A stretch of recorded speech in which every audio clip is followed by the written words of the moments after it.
போயிட்டே இருக்கிறேன்.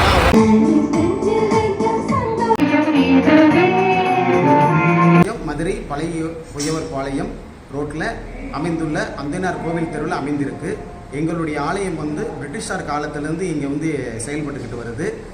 இது வந்து 150வது ஆண்டு விழாவை நாங்கள் வந்து கொண்டாடிட்டு இருக்கோம். இப்போ இது வந்து திருவிழா வந்து 13 நாள் இங்கே நடக்குது. இன்று 12வது நாளில் வந்து எங்களுடைய ஆலயத்தினுடைய சிறப்பு நிகழ்வாக தேர் பவனி இங்கே நடக்குது சார்.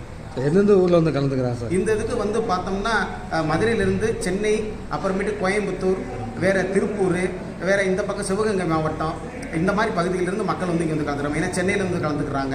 வெளிநாடுகளில் இருக்கிற பக்தர்களும் இங்கே இருக்காங்க. இந்த கோயில் தொடர்பில் தான் சார் இருக்காங்க. ஆனால் 1864க்கு முன்பிருந்தே இருக்குது சார். அதாவது அதற்கான பதிவு வந்து எங்ககிட்ட 1864 இருந்து இருக்குது. ஆனால் அதுக்கு முன்பிலிருந்து இப்போ மூதாதையர் காலத்தினால இருந்து இது பராமரிக்கப்பட்டு வருது. இங்கே வந்து பார்த்தோம்னா இந்து, முஸ்லீம்ஸ் எல்லாரும் இந்த கோயிலுக்கு வருக தன்மைகள் யார் என்ன அதை வந்து அடைந்தாங்களோ, யார் அந்த நன்மை அடைஞ்சாங்களோ வந்து சாட்சி சொல்கிறாங்க. அதில் கிறிஸ்டியன்ஸும் அடக்கம், ஹிந்துஸும் அடக்கம். இந்த மாதிரி இந்த கோயில் வந்து பல சிறப்புகளை கொண்டது சார். 150 ஆண்டுகளுக்கு மேற்பட்ட வரலாற்றை உடையது எங்களுடைய ஆலயம் சார். இந்த இடம் இன்னைக்கு இந்த கோயில் என்ன திருவிழா நடக்குது இன்னைக்கு சார்? இன்னைக்கு என்ன நடக்குது கோயில்? இன்னைக்கு இந்த வருடத்துக்கு இன்னைக்கு வந்து இந்த கோயிலில் நடக்கிறது இந்த வருடத்தில் 150வது ஆண்டு திருவிழா. இந்த 150வது ஆண்டு திருவிழா முன்னிட்டு எங்களுடைய மேனாள் பிஷப், மதுரையோட பிஷப் வந்து இந்த திருவிழாவை சிறப்பு செஞ்சுட்டு இருக்காங்க சார்.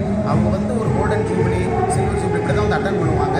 இது 150வது ஆண்டுன்றதுனால அவங்க வந்து இந்த திருவிழா வந்து சிறப்பு பண்ணிட்டு இருக்காங்க சார்.